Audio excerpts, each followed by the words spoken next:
Easy Pinoy breakfast na mapaparami ka sa kanin. Kapag naamoy mo ang tosino sa umaga, parang automatic nagigising ang lahat sa bahay. Yung matamis, medyo caramelized na amoy, tapos may kasamang pritong itlog sa gilid, ay siguradong mapaparami ka ng kanin. Pero alam mo ba, may sikreto para gawing perfect ang tosino with egg. Hindi basta prito lang, may tamang timpla at timing din. Tara, lutuin natin. Unang-una, kailangan nating tandaan, ang tosino ay hindi lang basta karne na matamis. Ito ay comfort food ng mga Pilipino. Madalas ito ang almusal na naghahatid ng saya sa bawat tahanan mula probinsya hanggang siyudad. Kung dati, nanay mo ang nagluluto nito habang nag-aayos ka pa ng gamit papuntang eskwela, ngayon, ikaw naman ang magpapabalik ng mga alaala sa bawat kagat. Sa pagluluto ng tosino, importante ang tamang amoy. Huwag agad iprito sa mantika. Simulan mo muna sa konting tubig.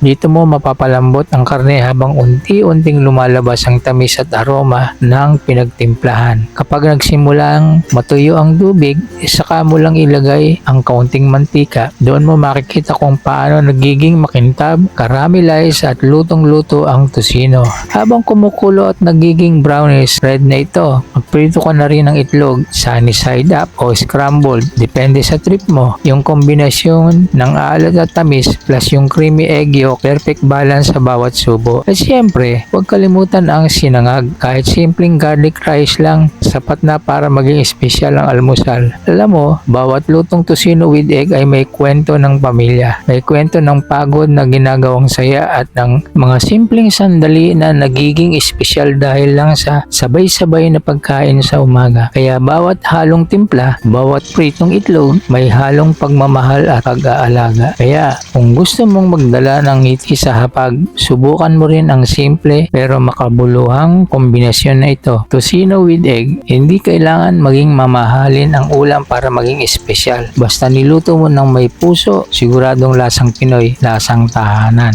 Kung nagustuhan mo ang lutong ito, huwag mong kalimutang i-like, i-share at i-subscribe sa Ka-Orly TV. Marami pa akong ibabagay mga recipe na abot kaya, masarap at kayang-kaya ng lahat. Kita-kits sa susunod kong video dito lang sa Ka-Orly TV kung saan ang bawat luto ay medyo kwento.